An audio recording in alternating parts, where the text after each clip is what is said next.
ആരോഗ്യ പ്രവർത്തകർക്ക് നേരെ വീണ്ടും ആക്രമണം ഉണ്ടാകുന്നു എന്നുള്ളൊരു വാർത്തയിലേക്കാണ് നമ്മൾ പോകുന്നത്. കൊല്ലം ചവറയിൽ വനിതാ ഡോക്ടർക്ക് മർദ്ദനം. ഇന്നലെ രാത്രിയാണ് ഡോക്ടർ ജാൻസി ജെയിംസിന് മുഖത്തടിയേറ്റത്.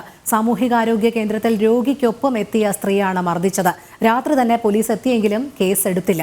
വിവരങ്ങളുമായി പ്രജിത്ത് മോഹനൻ ചേരുന്നു. പ്രജിത്ത്, ആരോഗ്യ പ്രവർത്തകർക്ക് നേരെ ആക്രമണം ഉണ്ടാകുന്നത് ഒരു പതിവ് സംഭവമായി മാറിയിരിക്കുകയാണ്. നിയമ നടപടികളൊക്കെ കർശനമാക്കിയെങ്കിലും അത് തുടരുന്ന ഒരു പ്രവണത തന്നെയാണ് നമ്മൾ കാണുന്നത്. കഴിഞ്ഞ ദിവസം കോടഞ്ചേരിയിലും ഇത്തരമൊരു സംഭവം ഉണ്ടായിരുന്നു. ഇതിപ്പോൾ കൊല്ലത്താണ് ഇന്നലെ സംഭവിച്ചിരിക്കുന്നത്. എന്താണ് അവിടെ ഉണ്ടായത്?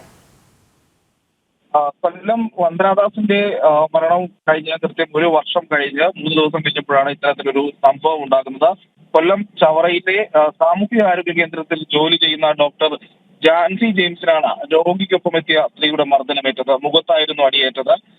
ഈ രോഗി മുമ്പ് ഉപയോഗിച്ചിരുന്ന ഒരു ഗുളിക ഡോക്ടർ പരിശോധിച്ചില്ലെന്ന് ആരോപിച്ചായിരുന്നു പ്രശ്നങ്ങളുടെ തുടക്കം. അത് പിന്നീട് വാക്കേറ്റമായി മാറി. ഇതിനിടയിലാണ് ഈ സ്ത്രീ ഡോക്ടറെ തല്ലിയത്. പിന്നീട് പോലീസ് അവിടെ എത്തിയെങ്കിലും കേസെടുത്തില്ല എന്നുള്ളതാണ് ഈ ഡോക്ടർമാരും ആരോഗ്യ പ്രവർത്തകരും ഒക്കെ പറയുന്നത്. അത്തരം ഇതുകൊണ്ട് പോലീസ് അതിൽ നടപടി സ്വീകരിച്ചില്ല എന്ന കാര്യത്തിൽ വ്യക്തത തേടേണ്ടിയിരിക്കുന്നു. എന്തായാലും ഡോക്ടർക്ക് മർദ്ദനമേറ്റിരിക്കുന്നു. സംസ്ഥാനത്ത് ആരോഗ്യ പ്രവർത്തകരുടെ സുരക്ഷയ്ക്കായി നിയമങ്ങൾ നിലവിലുള്ളപ്പോഴാണ് ഇത്തരത്തിൽ വീണ്ടും വീണ്ടും ഡോക്ടർമാർക്കും ആരോഗ്യ പ്രവർത്തകർക്കും നേരെ അതിക്രമങ്ങൾ ഉണ്ടാകുന്നു എന്നുള്ളതാണ് ഏറ്റവും ഖേദകരമായ കാര്യം. പ്രജിത്ത്, കഴിഞ്ഞ ദിവസം ഇതുപോലെ സമാനമായ സംഭവം കോടഞ്ചേരി ഹോളി ക്രോസ് ആശുപത്രിയിൽ ഉണ്ടായപ്പോൾ KGMOA പറഞ്ഞത് ശക്തമായ സുരക്ഷാ ക്രമീകരണങ്ങൾ ആരോഗ്യ പ്രവർത്തകർക്ക് ഉണ്ടാകണം, അതുപോലെ തന്നെ നിയമ സംവിധാനങ്ങളും കൂടുതൽ ശക്തമായ രീതിയിൽ ഉണ്ടാകണം എന്നാണ്. ഇപ്പോൾ നിലവിൽ ഇതിൽ പോലീസ് കേസ് എടുത്തിട്ടില്ല എന്ന് വരുമ്പോൾ ഈ രോഗികളുടെ മേൽ അല്ലെങ്കിൽ മറ്റുള്ളവർക്ക് കൂടി ഇതൊരു പ്രേരണയാകുകയല്ലേ? ഇത്തരം വിഷയങ്ങളിൽ ദ്രുതഗതിയിലുള്ള നടപടി എടുക്കുക എന്നുള്ളതാണ് ഏറ്റവും ആവശ്യമായ കാര്യം.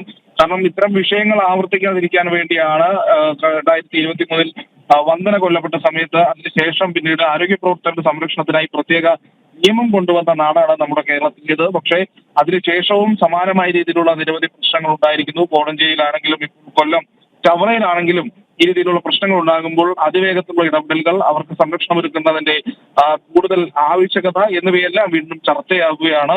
പക്ഷേ ഇക്കാര്യത്തിൽ എന്താണ് ഒരു ശാശ്വതമായ ഒരു പ്രശ്നപരിഹാരത്തിന് അല്ലെങ്കിൽ ഡോക്ടർമാരെയോ ആരോഗ്യ പ്രവർത്തകരുടെയോ നേർക്ക് ഇത്തരം ഒരു പ്രശ്നങ്ങൾ ഉണ്ടാകുമ്പോൾ പെട്ടെന്ന് പ്രകോപിതരായി അവരെ മർദ്ദിക്കുന്ന രീതിയിലേക്ക് കാര്യങ്ങൾ പോകാത്ത രീതിയിലേക്ക് ജനങ്ങൾക്കിടയിൽ അല്ലെങ്കിൽ ആ രീതിയിലുള്ള ഒരു ശക്തമായ നടപടികൾക്കോ ദിവസം തയ്യാറാകാത്ത എന്നൊരു ചോദ്യം എപ്പോഴും ബാക്കി നിൽക്കുകയാണ് രോഹിണി.